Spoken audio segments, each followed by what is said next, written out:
तर नमस्कार मित्रांनो, आज डिस्कस करूया ऑडिओ फॉर्मॅटमध्ये मध्ययुगीन भारताचा इतिहास. मध्ययुगीन भारत, त्याच्यामधला हिस्ट्री 281 कोड आहे. पहिला आहे चॅप्टर आहे महम्मद घोरीच्या स्वाऱ्या आणि गुलाम घराणे. त्याच्यामधला टॉपिक आहे कुतुबुद्दीन ऐबकाचा उदय. तर कुतुबुद्दीन ऐबकाचा कालखंड आहे राज्याचा कालखंड आहे 1206 ते 1210. तर कुतुबुद्दीनबद्दल जाणून घेऊया. तर कुतुबुद्दीन काय काय केलं? ही कन्स्ट्रक्टेड 2 मॉस्क. त्याने 2 मॉस्क बांधल्या. पहिली कुवत उल इस्लाम दिल्लीची, दुसरी अढाई दिन का झोपडा अजमेरमध्ये आहे. Also began the construction of Qutub Minar in the honour of famous Sufi saint Khwaja Qutbuddin Bakhtiyar Kaki. Aibak was great patron of learnings and patronise writers like. काही लेखकांना आश्रय दिला. पहिला होता हसन उल निजामी, त्याचा ग्रंथ ताज उल मासीर. दुसरा होता फखरुद्दीन, त्याचा ग्रंथ आहे तारीखे मुबारक शाही.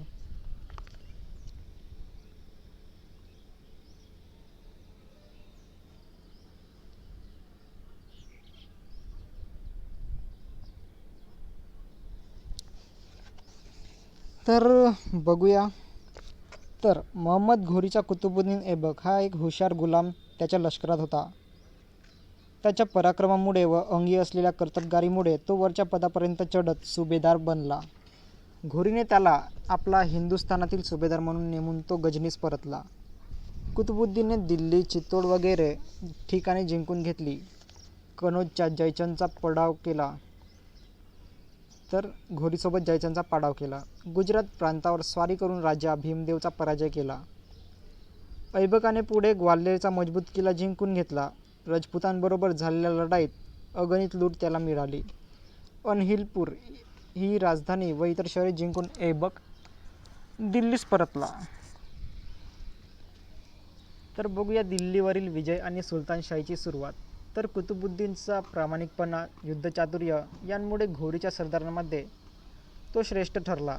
त्याने दिल्ली शहर आपले मुख्य ठाणे केले. गजनीस महम्मद घोरीचा मृत्यू झाल्यानंतर त्याने दिल्लीत स्वतंत्र सत्ता स्थापन करून स्वतःला सुलतान म्हणून जाहीर केले. ते 1206 मध्ये तो दिल्लीचा पहिला सुलतान झाला. त्याने आपल्या नावाची नाणी पाडली. महम्मद घोरीच्या दुसऱ्या सरदारांबरोबर आपले चांगले संबंध जोडले. गजनीचा सुभेदार होता एल्डिज, त्याच्या मुलीशी विवाह केला. आणि सिंध प्रांताचा सुभेदार नासिरुद्दीन कुबाचा याला त्या ऐबकने आपली बहीण दिली. आणि अलजमश म्हणून हुशार सरदार होता, त्याला आपली मुलगी दिली. तर अलजमश याला ऐबकने आपली मुलगी दिली. अशा प्रकारे सर्वांशी ऐबकाने चांगले संबंध जोडले. तर कुतुबुद्दीनची कामगिरी बघूया. कुतुबुद्दीनने मीरत, दिल्ली, बनारस, कलिंजर, कालपी, ग्वाल्हेर इत्यादी ठिकाणे काबीज केली. कुतुबुद्दीन मोठा पराक्रमी होता. त्याने आपल्या कारकिर्दीत आपली सत्ता दिल्लीपासून गुजरातपर्यंत स्थिर केली. या काळात हसन निजामी नावाचा गृहस्थ दिल्लीस होता. हसन निजामी, त्याचा ग्रंथ आहे ताज उल मासीर. तर त्याने कुतुबुद्दीनची हकीकत लिहून ठेवली आहे. तर ताजुल मासीर या ग्रंथामधून आपल्याला माहिती मिळते कुतुबुद्दीन बद्दल. तर कुतुबुद्दीन मोठा न्यायी होता. त्याच्या अप्रतिम औदार्यावरून त्यास लखबक्ष म्हणजे लक्षदान देणारा असे नाव मिळाले होते. दिल्लीची जुमा मस्जिद प्रथम त्याने बांधली. दिल्लीजवळ विजयस्तंभ बांधण्यास सुरुवात केली. पुढे सुलतान इल्तुतमिशने ही बांधकामे पुरी केली. म्हणजेच ऐबकाने कुतुब मिनार बांधायला सुरुवात केली, पण पूर्ण बांधून नव्हती झाली. त्याचा पूर्ण काम इल्तुतमिशने केली, शमसुद्दीन इल्तुतमिश. तर बघूया कुतुबुद्दीनची प्रशासन व्यवस्था आणि योग्यता. प्रशासन व्यवस्था कशी होती त्याची आणि योग्यता कशी होती. तर ऐबकाने 1206 ते 1210 या 4 वर्षाच्या कारकिर्दीत आपल्या राज्याची उभारणी करून राज्यविस्तार केला. त्याने मुत्सद्दीपणाने भारतात सुलतानशाहीचा पाया रोवला. अनेक तुर्क त्याला येऊन मिळाले. त्याच्या समकालीन राज्यकर्त्यांमध्ये तो वरचढ ठरला, सरस ठरला. एक गुलाम, एका साम्राज्याचा संस्थापक बनला. त्यातूनच त्याची कर्तबगारी दिसून येते. राज्यारोहण प्रसंगी त्याने आपल्या नावाने खुनबाचड वाचवली, नाणी पाडली. महमद घोरीच्या काळात त्याने पाडलेली 4 तांब्याची नाणी आढळली आहेत. यावरून त्याच्या कारकिर्दीवर प्रकाश टाकता येते. ऐबकाने भारतातच राहून विजय मिळवण्याचे निश्चित केले, त्याप्रमाणे तो भारतातच राहिला.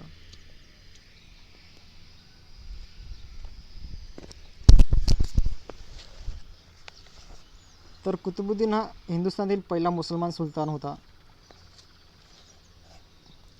त्याचे बरेच अनुयायी त्याच्याप्रमाणे गुलामही असून स्वपराक्रमाने मोठ्या पदावर चढले.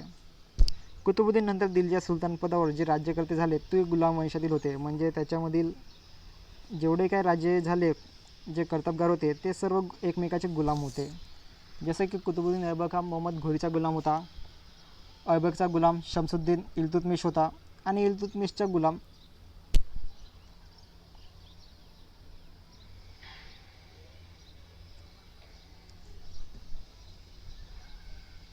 तर कुतुबुद्दीन हा हिंदुस्थानातील पहिला मुसलमान सुलतान होय.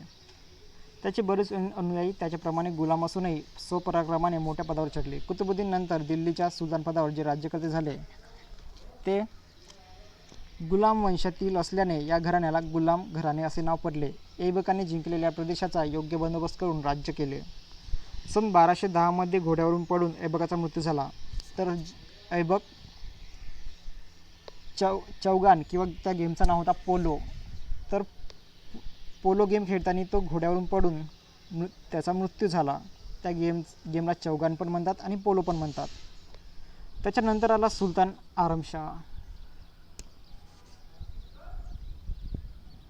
तर कुतुबुद्दीनला आरमशाह म्हणून एक मुलगा होता. तो कुतुबुद्दीन नंतर सुलतान झाला, परंतु प्रबळ सुभेदारांच्या हाताखाली असलेले एवढे अफाट राज्य चालवण्याची त्याच्यात योग्यता नव्हती. यावेळी नसिरुद्दीन कुबाचा हा सिंध व मुलतान हे प्रांत बळकावून स्वतंत्रपणे राज्यकारभार करू लागला. महमद बख्तियार खिलजीने बंगाल व बिहार हे प्रांत बळकावले होते. अशा प्रकारे घोरी सरदार प्रबळ बनत चालले होते. एल्डिज हा लाहोर जिंकण्याच्या प्रयत्नात होता. अशा परिस्थितीत दिल्लीच्या प्रमुख दरबारी मंडळीने कुतुबुद्दीनचा जावई इल्तुतमिश, बदाम प्रांताचा अंमलदार याला दिल्लीचा कारभार हाती घेण्याची विनंती केली. त्याप्रमाणे त्याने आरमशाह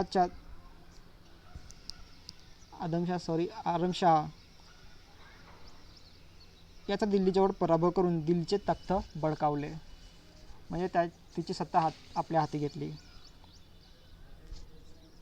तर सुलतान शमसुद्दीन इल्तुतमिश याचा राज्य करण्याचा कालखंड 1211 ते 1236. तर कुतुबुद्दीन ऐबकाने थोड्या कालावधीत साम्राज्याची उभारणी केली. त्याच्यानंतर गादीवर आलेला त्याचा मुलगा आरमशाह कर्तबगार नव्हता. त्याचा फायदा इल्तुतमिशला मिळाला. इल्तुतमिशने आरमशाहचा दुबळा प्रतिकार मोडून काढला आणि तो सुलतान बनला. हा ऐबकाचा पूर्वीचा गुलाम होता. म्हणजे शमसुद्दीन इल्तुतमिश हा ऐबकाचा गुलाम होता. तर इल्तुतमिशचे सत्तारोहण आणि अडचणी. शमसुद्दीन इल्तुतमिश हा ऐबकाच्या काळात ग्वाल्हेरचा सुभेदार होता. सत्तारोहणानंतर त्याने कुबाचा व एल्डीचा पराभव केला. कुबाचाकडून सिंध ताब्यात आणला. माळवा आणि ग्वाल्हेर जिंकून घेतल्यानंतर बगदादच्या खलिफाने त्याला सुलतान-ए-आझम ही पदवी देऊन सन्मान केला. इल्तुतमिश सुलतान झाल्यानंतर त्याला अनेक अडचणींना तोंड द्यावे लागले. तुर्की सरदारांचा झालेला विरोध त्याने मोडून काढला. इल्तुतमिशला राजपुतांचा विरोध मोडून काढावा लागला. जल्लोर आणि रणथंबोर ही राज्ये स्वतंत्र झाली होती. इल्तुतमिशला चोहोकडून शत्रू होते, त्याच्या चारही बाजूने शत्रू होते, पण त्याने हळूहळू सर्वांचा बंदोबस्त केला. त्यामुळे त्याला राजपदावर आल्यानंतर फारशी स्वस्थता मिळाली नाही. नसिरुद्दीन कुबाचा यास वठणीवर आणण्यासाठी 1217 मध्ये सिंध व मुलतानवर स्वारी केली, परंतु त्यावेळी त्याला यश आले नव्हते. 1224 मध्ये मात्र नसिरुद्दीनचा पूर्ण पराभव केला. त्याचा सर्व मुलूक इल्तुतमिशने दिल्ली राज्याखाली आणला. सन 1226 मध्ये त्याने माळवा प्रांतावर हल्ला करून मांडवगडचा प्रसिद्ध असलेला बळकट किल्ला जिंकला. सन 1231 मध्ये ग्वाल्हेरचा किल्ला लढून परत मिळवला उज्जैन जिंकून तेथील मंदिरांचा विध्वंस केला. बंगाल प्रांताचा काही भाग मिळवला. अशा प्रकारे इल्तुतमिशने त्याच्या कारकिर्दीत सिंधपासून ते बंगालपर्यंतचा जवळजवळ संपूर्ण उत्तर हिंदुस्थान आपल्या ताब्यात आणला. खंडणी भरून राहणारे राजपूत राजे यावेळी थोडेच राहिले होते. तर इल्तुतमिशच्या कारकिर्दीतच मोगल लोकांचा हिंदुस्थानात प्रथम शिरकाव झाला. त्याच्या कारकिर्दीत मध्य आशियातील चंगीझ खान या मोगल लुटारूची धाड भारताच्या सीमावर्ती प्रदेशात येऊन गेली. खारिझमचा सुलतान महम्मद चंगीझ खानापासून पराभव झाल्याने कॅस्पियन समुद्रातील एका बेटावर मरण पावला. तर त्याचा मुलगा जलाबुद्दीन याचा चंगीझ खानाबरोबर युद्धात टिकाव न लागल्याने त्याने जीव वाचवण्यासाठी सिंधू नदी पार करून तो हिंदुस्थानात आला. त्याने इल्तुतमिशची मदत मागितली, परंतु इल्तुतमिशला ते शक्य नव्हते. तेव्हा तो इराणकडे पळाला. त्यामुळे चंगीझ खानाच्या स्वारीपासून हिंदुस्थानचा बचाव झाला. मात्र त्याच्या स्वारीने बालक, बोरनारा, समरकंद, गजनी इत्यादी अनेक शहरे धुळीला मिळाली. त्याच्या कारकिर्दीत एकूण 1,40,00,000 लोकांच्या कत्तली झाल्या.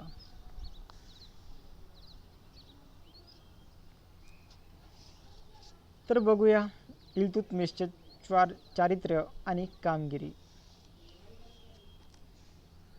तर शमसुद्दीन इल्तुतमिश हा मूळचा थोर कुळातला होता, परंतु त्याच्या भावाने त्याला द्वेषबुद्धीने विकून टाकल्यामुळे तो गुलाम झाला. तो रूपाने देखणा होता. त्याच्या धनाने त्याला चांगले शिक्षण दिले. पुढे चांगली किंमत घेऊन त्याला कुतुबुद्दीनला विकले. त्याच्याकडे इल्तुतमिशची प्रथम शिरखान्यात नेमणूक झाली होती. नंतर 1196 मध्ये ग्वाल्हेरचा कारभार पाहण्यास नेमले. कुतुबुद्दीन ऐबकाची त्याच्यावर विशेष मर्जी राहिल्याने त्याला ऐबकाने मुलगी देऊन मुलाप्रमाणे वागवले. इल्तुतमिशने तुर्कांबरोबर समजूतदारपणाचे धोरण ठेवले होते, परंतु जे त्याचे विरोधक बनले त्यांच्याविरुद्ध तलवार चालवण्यास त्याने मागे पुढे पाहिले नाही. दिल्ली ताब्यात आणल्यानंतर त्याने शत्रूंना जागेवर आणले. इल्तुतमिश शांततेचा पुरस्कार होता. राज्यात शांतता व सुव्यवस्था ठेवण्यास आरमशाह अपयशी ठरला होता. हे लक्षात घेऊन इल्तुतमिशने त्याच्याप्रमाणे आपले प्रशासकीय धोरण ठेवले. तर त्याप्रमाणे की शांतता राहील त्याप्रमाणे आपले प्रशासकीय धोरण ठेवले. हिंदुस्थान बाहेरून येऊन तेथे राज्य करायचे असेल तर येथील हिंदूंबरोबर आपण समजूतदारपणाचे धोरण ठेवावयास हवे हे त्याने ओळखले होते. त्याप्रमाणे आपले धोरण ठेवून त्याने सुलतानशाहीचा पाया पक्का केला.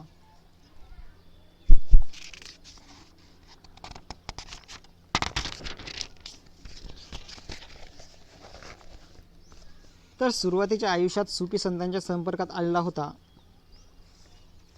कोण? शमसुद्दीन इल्तुतमिश. आज सुरुवातीच्या आयुष्यात इल्तुतमिश सुफी संतांच्या संपर्कात आलेला होता. बदाऊन येथे त्याच्या दरबारी सुफी संतांना निमंत्रित केले होते. मोइनुद्दीन चिश्ती आणि कुतुबुद्दीन बहाकी यांना त्याने आपले गुरु मानले होते.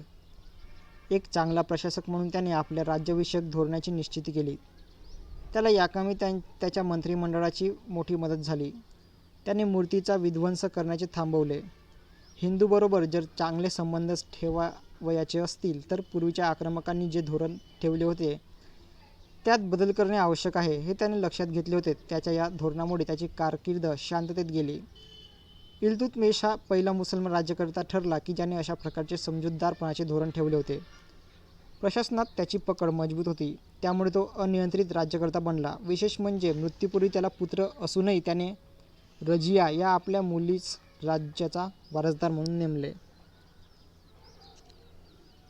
इल्तुतमिशने राज्याचे जे विभाग पाडले होते त्याकडे तो स्वतः लक्ष देत असे. प्रशासनाचे जे पूर्वीचे विभाग म्हणजे इकत होता, इकतच्या अंडरमध्ये राज्य, राज्याच्या अंडरमध्ये इकत, इकतच्या अंडरमध्ये जिल्हा आणि जिल्ह्याच्या अंडरमध्ये गाव. इकत, जिल्हा, गाव याप्रमाणे तीच पद्धती त्याने पुढे चालू ठेवली. इकतमधील प्रमुखाला त्या प्रदेशात शांतता व सुव्यवस्था ठेवण्याची जबाबदारी दिलेली होती. त्याच्या प्रशासन यंत्रणेसंदर्भात पुरेसे पुरावे उपलब्ध नसले तरी राज्यात शांतता व सुव्यवस्था ठेवण्याचे त्याने प्रयत्न केले होते हे दिसून येते. त्याने जादा कर आकारणी लागू केली नव्हती.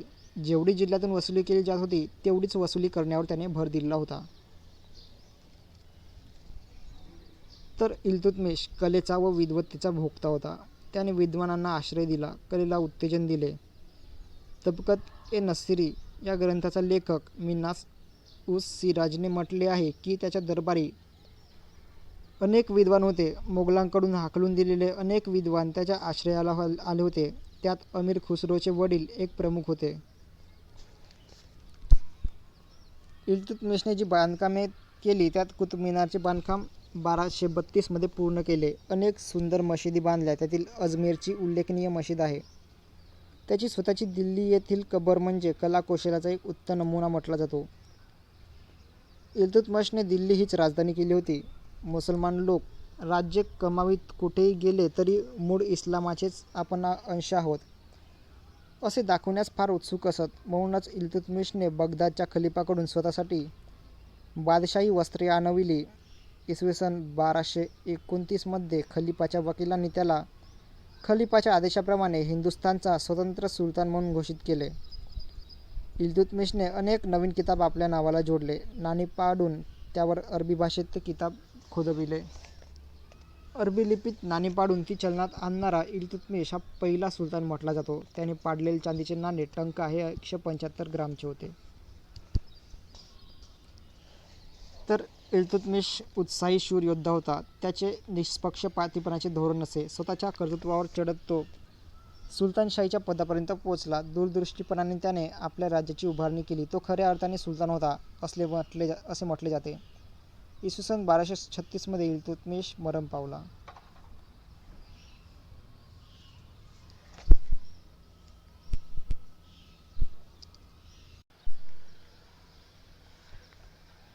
तर बघूया रुकनुद्दीन फिरोज शाहबद्दल. तर 1236 मध्ये इल्तुतमिश मरण पावला. त्याच्यानंतर गादीवर आला तो रुकनुद्दीन फिरोज शाह. तर इल्तुतमिशच्या मृत्यूनंतर 10 वर्षे राज्यात पुष्कळ अंधाधुंदी माजली. रुकनुद्दीन हा इल्तुतमिशचा वडील मुलगा होता, म्हणजे त्याचा मुलगा होता. त्याने इल्तुतमिशच्या मृत्यूनंतर रुकनुद्दीन फिरोज शाह हे नाव धारण करून इसवी सन 1236 मध्ये गादीवर बसला. परंतु तो अत्यंत दुर्वर्तनी विलासी होता.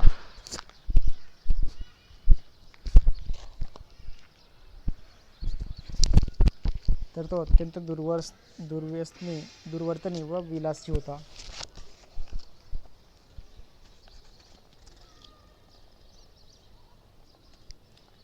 त्याच्या ऐवजी त्याच्या आईच्या हातात राज्याचा कारभार होता. ती दुष्ट होती. दरबारच्या लोकांना त्या दोघांचा राग आला. शेवटी त्यांनी इल्तुतमिशची मुलगी रजिया हिच्या हाती सर्व राज्यकारभार देऊन रुकनुद्दीनला कैद केले. तर सुलतान रजिया 1236 ते 1240. रुकनुद्दीन फिरोज शाहला कैद केल्यानंतर रशियाने लष्करी अधिकाऱ्यांच्या मदतीने राज्यारोहण केले. फिरोज आणि त्याच्या आईचा मृत्यू कैदेत असतानाच झाला. दिल्लीच्या तख्तावर बसलेली रजिया ही एकमेव स्त्री सुलतान होय. ती मर्दानी पोशाख करून हत्तीवर स्वार होई आणि प्रत्यक्ष युद्धात सैन्याचे नेतृत्व करी. तिच्या ठिकाणी राज्यकारभार कौशल्य, हुशारी आणि मुत्सद्दीपणा हे गुण होते. तर रजिया सुलतानची कामगिरी. तर रजिया सुलतानाला राज्यकारभार हाती घेतल्यानंतर अनेक प्रसंगांना सामोरे जावे लागले. बदाऊन, सुलतान हान्सी आणि लाहोरच्या सुभेदारांनी तसेच वजीर निजाम उल मुल्कने रजियाला राजपदावरून हटवण्यासाठी प्रयत्न सुरू केले. रजियाने यावर लगेच कार्यवाही सुरू केली. मात्र लष्करातील कमकुवतपणा लक्षात घेऊन तिने युद्धप्रसंग टाळला. अशा प्रकारे एका स्त्रीने राज्य करण्याला जो विरोध निर्माण झाला होता तो रजियाने मोठ्या मुत्सद्दीपणे हाताळला. रजियाने मलिक सलारी आणि कबीर खान यांच्याशी गुप्तपणे संधान बांधले. वजीर आणि मलिक कोची यांना तुरुंगात टाकण्याचे आश्वासन त्यांना रजियाने दिले. ही बातमी वजीर आणि मलिक यांच्या कानावर गेल्यामुळे तसेच त्यांना मदतीची शाश्वती नसल्यामुळे ते दोघे राजधानी सोडून निघून गेले. अशा प्रकारे रशियाने मुत्सद्दीपणाने डावपेच खेळल्यामुळे तिचे दरबारातील महत्त्व वाढीस लागले. तिने तिच्या बाजूच्या मंडळींना वरिष्ठ पदाच्या जागांवर नेमले. त्यात नैब वजीर, ख्वाजा मुअज्जबुद्दीन, सैफुद्दीन ऐबक, ख्वाजा मुइझुद्दीन, सैफुद्दीन ऐबक आणि कबीर खान ही प्रमुख मंडळी होती. तसेच उठावापासून लखनौतीचा सुभेदार तुघन खान हा दूर राहिल्यामुळे त्यालाही दरबारातील वरिष्ठ पदावर नेमले. दरबारातील तुर्की अमीरांचे वाढते वर्चस्व होते. ते कमी करण्याच्या दृष्टीने तिने त्यांच्या जागांवर बिगर तुर्की लोकांना नेमण्यास सुरुवात केली. त्यांतील जमालुद्दीन याकूत हा एक ॲबिसिनियन अधिकारी होता. अशा तिच्या मुत्सदी धोरणामुळे तुर्की अमीर आणि मलिक तिला वचकून राहू लागले. रझियाने आपल्या वडिलांप्रमाणे स्वतंत्रपणे कारभार बघण्यास सुरुवात केली. अनियंत्रित सत्ता प्रस्थापित केली. राजाला आवश्यक असे गुण रझियाच्या ठिकाणी होते. ती बुद्धिमान आणि धीट होती. एक स्त्री असूनही तिच्या अंगी पुरुषी गुण होते. वडील ज्या ज्या वेळी राजधानी सोडून दूर जात होते त्या वेळी तिने कारभार पाहिलेला होता. हा अनुभव तिला पुढे उपयोगी ठरला. रझियाने रझियासुद्दीन म्हणजेच धर्मभक्त असा किताब घेतला होता. तिची कर्तृत्वशक्ती, न्यायचातुर्य व कार्यक्षमता अफाट होती. दरबारात ती मर्दानी पोशाख करून बसत असे. प्रत्येक काम सतत पाहून त्याचा निकाल करी. पूर्वीच्या अनिष्ट प्रथा तिने बंद केल्या. कायद्यामध्ये सुधारणा केल्या. उमरावांना तिने संतुष्ट ठेवले होते. ती व्यवहारचतुर होती. दिल्लीतील मुसलमान सरदारांना एका स्त्रीने आपल्यावर राज्य करावे ही कल्पना सहन होत नव्हती. त्यामुळे ते सतत तिच्याविरुद्ध कारस्थाने व बंड करीत राहिले. एका हबशी गुलामावर तिचे प्रेम होते. त्याला दरबारी लोकांचा विरोध झाला. त्यांनी बंड केले. त्यात तो हबशी मारला गेला. मग लोकांनी तिला आल्टोनिया नावाच्या सरदाराच्या बंदोबस्तात ठेवले. शेवटी एका बंडात सरदारांनी तिला व तिच्या नवऱ्यास ठार केले. मुसलमानी आमदानीत 3 स्त्रियांनी राजपद सांभाळले. त्यातील सुलताना रझिया ही पहिली सुलतान होती. दुसरी राजारुद्दर ही सन 1250 मध्ये इजिप्तची राणी होती. तर तिसरी आबिश ही 13व्या शतकात इराणमध्ये राज्य करत होती. रझियाने अवघ्या 3.5 वर्षात साम्राज्य निर्माण केले. शेवटी झालेल्या युद्धात तिचा भाऊ शहजादा बहराम तिच्याविरुद्ध लढला होता. तर बघूया मुइझुद्दीन बहराम शाह 1240 ते 42. इल्तुतमिशचा पुत्र बहराम राज्य करण्यास योग्य नव्हता. ज्यांनी राजपद मिळवून देण्यास मदत केली तेच त्याच्याविरुद्ध गेले. तेव्हा अनेकांना त्याने कपटाने ठार केले म्हणून दरबारी कटकारस्थाने होऊ लागली. सन 1241 मध्ये गझनीहून मोगल लोक लाहोरवर चालून आले. त्यांनी आसपासच्या प्रदेशात धुमाकूळ माजवला. पंजाबचा सुभेदार पळून गेल्याने बहरामने यख्तियारुद्दीन नावाच्या दिवाणाला फौज देऊन लाहोरच्या बंदोबस्तास पाठवले. त्याने मोगलांना घालवून दिले. परत आल्यावर त्याने सुलतानास ठार केले. ते मे 1242 मध्ये. तर अलाउद्दीन मसूद हा इल्तुतमिशचा नातू व रुकनुद्दीनचा मुलगा. याच्या काळात नायब ही जागा पुन्हा निर्माण करून त्या जागी मलिक कुतुबुद्दीन हसनची नेमणूक करण्यात आली.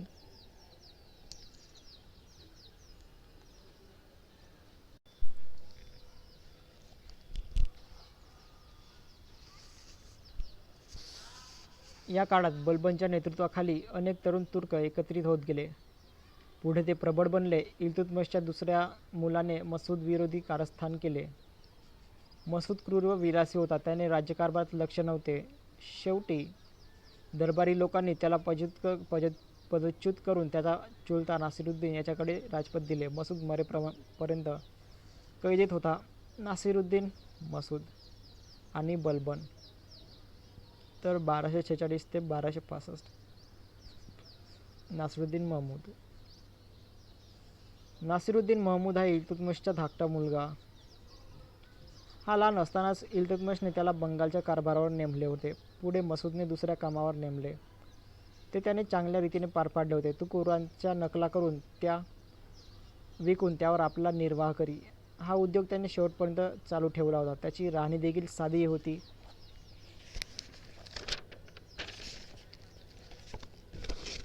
तो स्वतःला राज्याचा संरक्षक समजत असे. मालक म्हणून मानत नसे. त्यामुळे ते स्वतःच्या खर्चाचा भार राज्यावर लादणे त्याला पटत नव्हते. एकूण त्याची कारकीर्द बरीच सुखावह झाली. त्याने कित्येक बंडखोर जुने सरदार होते त्यांना काढून टाकून त्या जागी योग्य त्याने माणसे नेमली वायव्य दिशेकडे लष्करी बंदोबस्त ठेवला. यमुना नदीच्या खोऱ्यातील जी छोटी छोटी राज्ये होती ती जिंकून घेतली. माळवा जिंकला. बुंदेलखंडातील नरवारच्या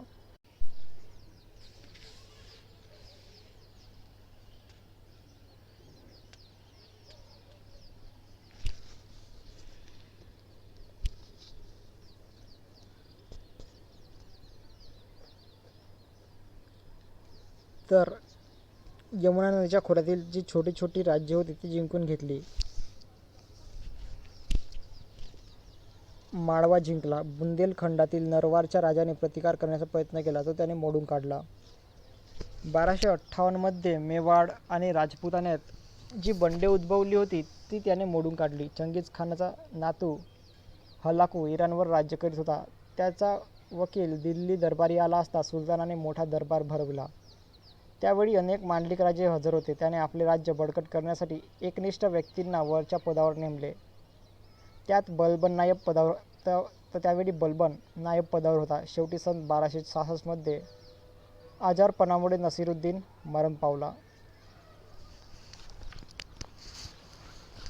तर बघूया बलबनचा उदय आणि त्याचा वाढता प्रभाव.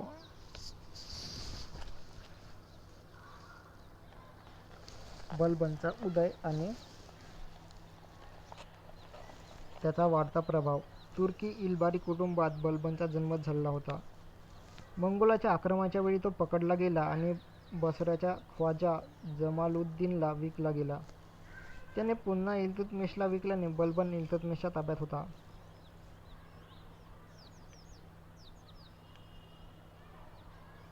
रजा सुलतानच्या काळात त्याला अमीर ए शिकार या पदावर नेमले होते. नंतर तो हानसीनचा सुभेदार बनला. अशा प्रकारे गुलाम म्हणून इल्तुतमिशकडे आल्यापासून त्याच्या कर्तबगारीला वाव मिळाला.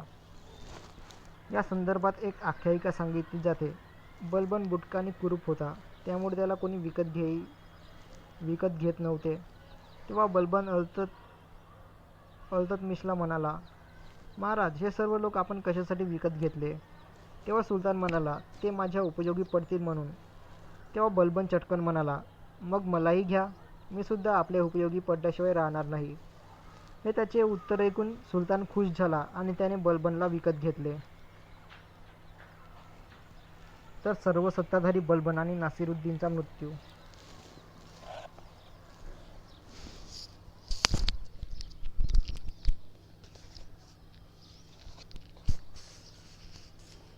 तर हिंदूंची बंडे मोडण्यात बलबन प्रसिद्धीस आला. रुकनुद्दीनच्या वेळी तो पंजाबच्या कामगिरीवर होता. सुलतान रजियाच्या विरुद्ध कट झाला, त्यात हा सामील असल्याने कैद व्हावे लागले. काही दिवसांनी त्याची सुटका झाली. बहरामच्या कारकिर्दीत हान्सी व रेवारी या दोन प्रांतांचा कारभार तो बघत होता. यावेळी जी बंडे उद्भवली होती ती त्याने यशस्वीपणे मोडून काढली, त्यामुळे तो जास्त प्रसिद्धीस आला. मसूदच्या कारकिर्दीत अमीर हजीबचे काम त्याच्याकडे सोपवण्यात आले होते. नासिरुद्दीनच्या काळात तो प्रधान बनला, परंतु प्रत्यक्षात राज्याचे काम तोच पाहत होता. सुरुवातीच्या काळात बलबनने दहशत बसवण्याकरिता कडक धोरण ठेवले होते. पुढे न्याय आणि शहाणपणा याबद्दल त्याची ख्याती पसरली. अपराध्यास कडक शिक्षा व चांगल्या कामगिरीस बक्षीस देण्यास तो तत्पर होता. असे असले तरी स्वजातीकडे त्याचा कल जास्त होता. भरवशाच्या आणि अधिकाराच्या जागेवर कोणाही हिंदूची नेमणूक करू नये असा त्याने सक्त नियम केला होता. भारतीय मुसलमानांनी सत्ता हस्तगत करण्याचा प्रयत्न केला, परंतु बलबनच्या धोरणामुळे त्यांना यश आले नाही. अशा प्रकारे बलबनची अनियंत्रित सत्ता वाढीस लागली. नासिरुद्दीनचा प्रभाव कमी होत गेला. बलबनसमोर 3 उद्दिष्टे होती. एकतर मुसलमानांची बंडे पूर्णपणे मोडून काढणे, दुसरा म्हणजे हिंदूंची बंडाळी मोडणे आणि 3 वायव्येकडून मोगलांना पूर्णपणे दूर ठेवणे.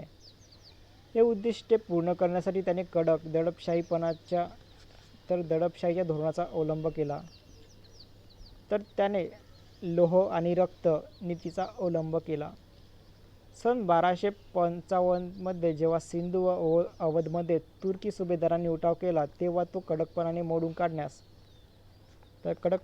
काढण्यास आला. यानंतर बलबन हिंदूचा कायम बंदोबस्त करण्यासाठी वळला.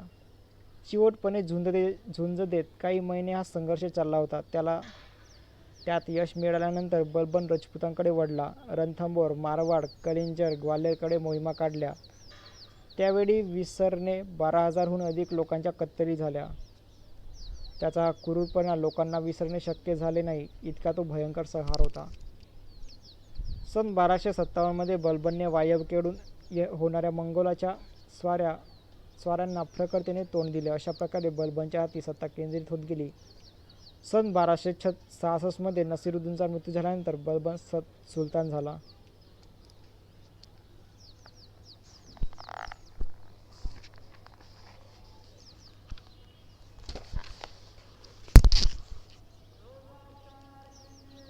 तर बघूया सुलतान बलबनची कारकीर्द. गियासुद्दीन बलबन 1266 ते 87.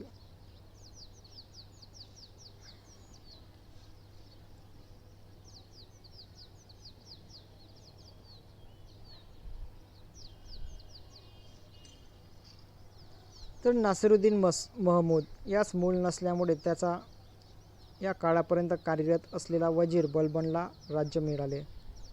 अर्थात मृत्यूपूर्वी नासिरुद्दीनने त्याला आपला वारस म्हणून नेमले होते. यानंतर बलबनने जवळजवळ 20 वर्षे राज्य केले. तथापि तुर्की अमीर आपल्याला बलबनच्या बरोबरीची समजत असल्यामुळे त्यांनी राजपदावर आपला हक्क सांगण्यास सुरुवात केली होती. तेव्हा बलबनने त्यांना दूर करून आपला प्रभाव वाढवला. बलबनने सत्ता हाती आल्यानंतर दरबारात वचक बसवला. दरबारात विनोदाला आणि हसण्याला बंदी होती. त्याचा दरबार अत्यंत शिस्तीचा व भपकेदार होता. त्याचे अनुकरण इतर दरबारी मंडळींनी करण्यास सुरुवात केली. दिल्ली शहरात निरनिराळ्या तऱ्हेच्या संस्था स्थापन झाल्या. त्यात सुलतानाच्या अभिरुचीबरोबर त्याच्या डामडौली पद्धतीचेही त्यांनी अनुकरण केले. बलबनची स्वारी मोठी थाटाची असे. त्याच्या स्वारीचे हत्ती भरजरी कपड्यांनी सजवले जात. त्याचा खाजगी लवाजमा 1000 तातरी स्वारांचा होता. शस्त्रास्त्रे लखलखीत व मौल्यवान असत. इराण व अरबस्थानातून त्याच्यासाठी उमदे घोडे आणले जात. त्याच्या स्वारीपुढे 500 हलकारे नागण्या तलवारीनिशी धावत जात. मद्यपानास त्याने पूर्णपणे बंदी घातलेली होती. मद्यपान करून दुष्कृत्य करणाऱ्यास त्याने देहांताच्या शिक्षा दिल्या. अयोध्येचा सुभेदारसुद्धा त्यातून सुटला नाही. त्याच्या या गुन्ह्याबद्दल बलबनने त्याला सर्वांदेखत 500 फटके मारून गुलाम म्हणून फिर्यादीच्या स्वाधीन केले. तर 40 गुलामांच्या गटाचे उच्चाटन.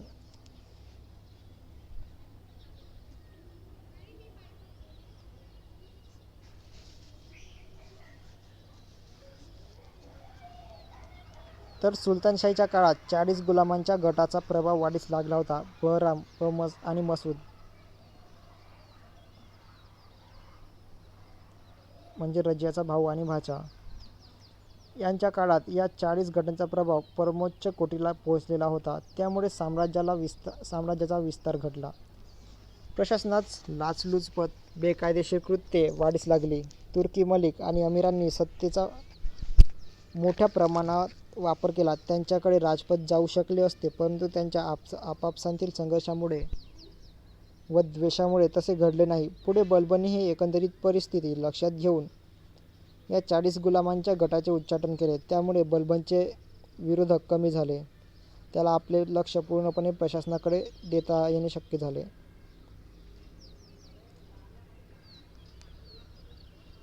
तर बलबनने काही पद्धती चालू केल्या. त्यामध्ये he establish military department. Balban establish military department which is Diwan-e-Arz. He introduce sijda that is नमस्कार घालणे and paibos kissing the feet of monarch.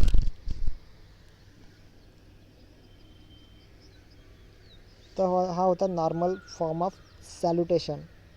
पैबोस that is kissing the feet of monarch.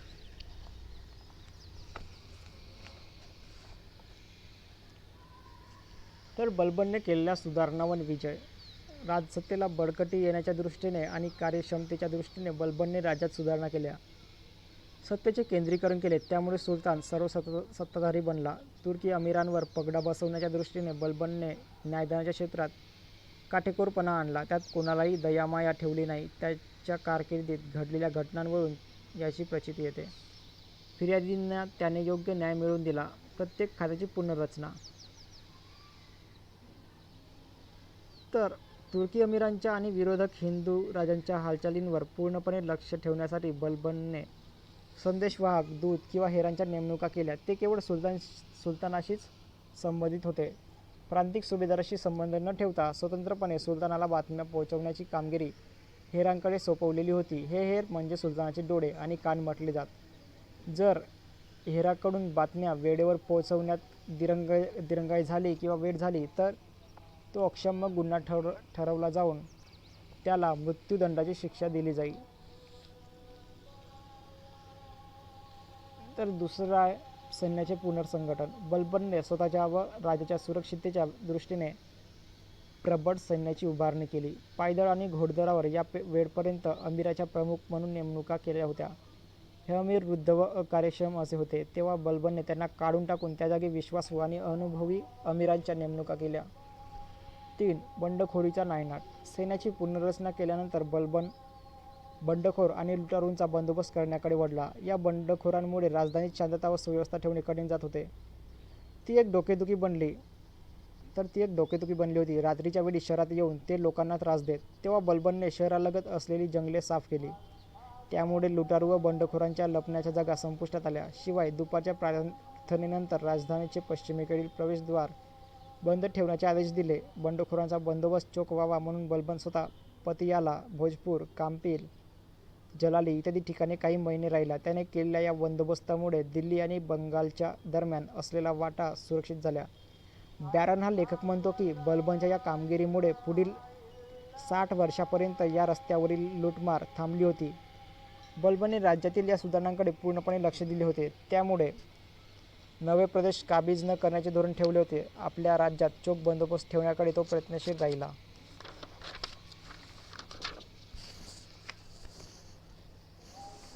तर बंगालवर विजय.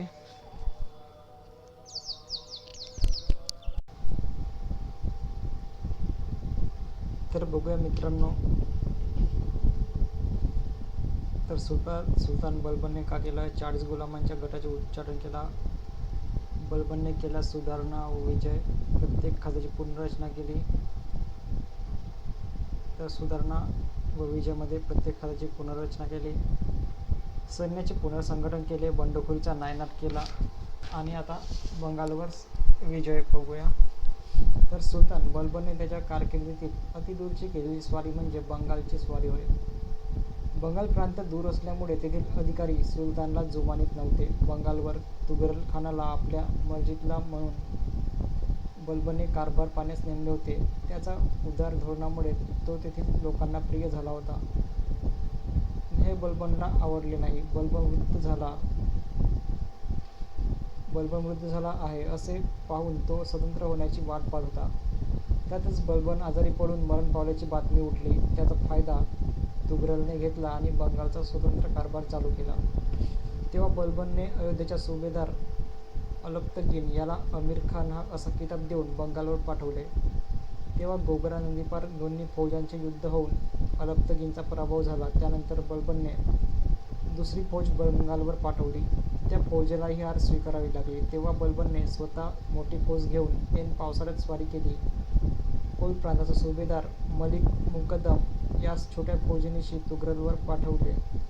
त्यावेळी तुघलला त्याने ठार केल्यामुळे बलबनने मलिकला तुघलकुश म्हणजे तुघलला ठार मारणारा अशी पदवी दिली. बलबनने तुघलच्या कुटुंबियांना ठार केले. हजारो लोकांना फाशी दिली. यावेळी बलबनने गौड येथे जो क्रूरपणा दाखवला तसा यापूर्वी हिंदुस्थानात कोणी दाखवला नव्हता. बलबनने आपला मुलगा बुगराखान याकडे बंगाल प्रांताचा कारभार सोपवला आणि तो परतला. या स्वारीला त्याला 30 वर्षे लागली.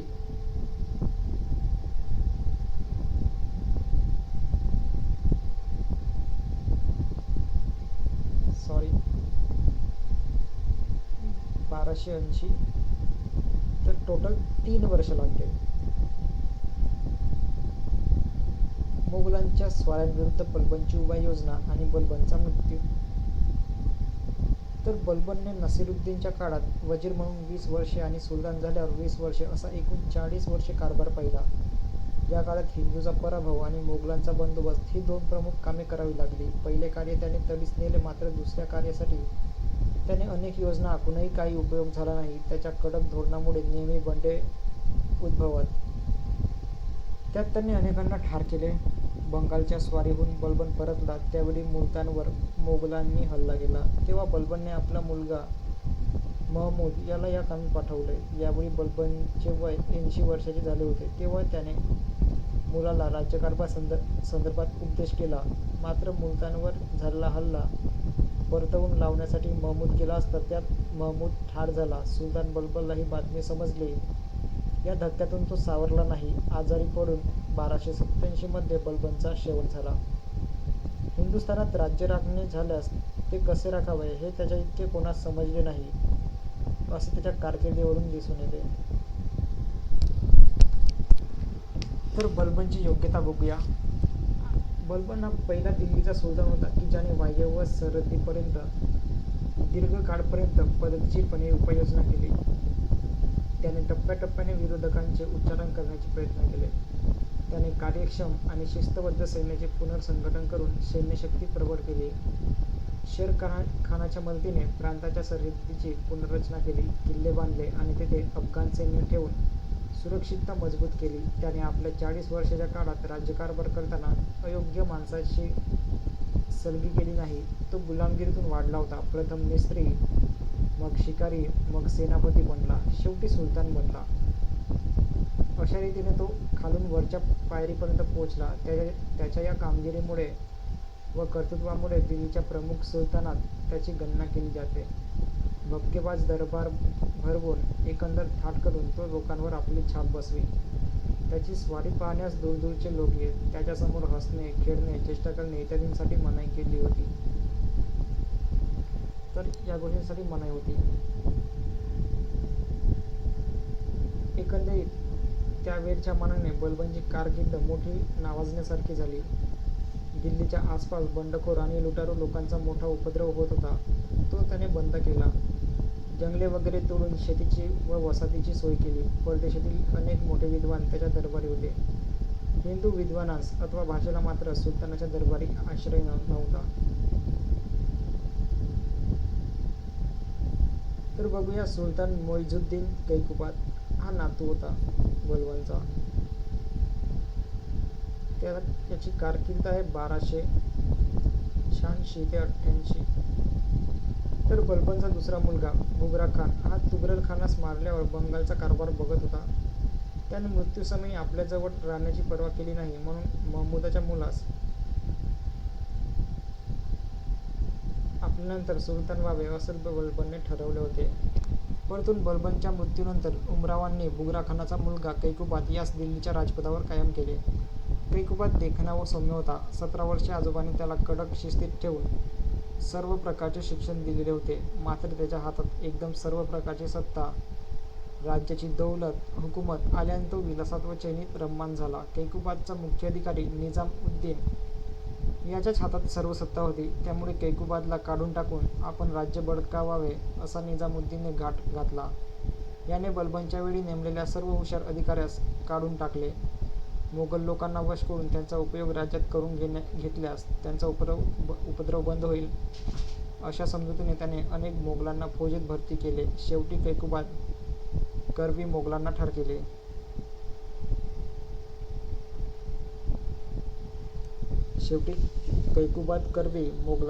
केले.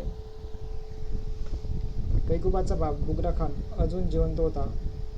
त्याची मुलास अनेक उद्देशपत्रे येत, परंतु निजामामुळे ती पत्रे कैकुबादपर्यंत पोहोचली नव्हती. शेवटी बुगरा खान स्वतः दिल्लीस येऊन पोहोचला तेव्हा निजामाने विषप्राशन करून आत्महत्या केली. व्यसनामुळे कैकुबादची प्रकृती बिघडली होती. राज्यात सर्वत्र अंधाधुंदी सुरू झाली होती.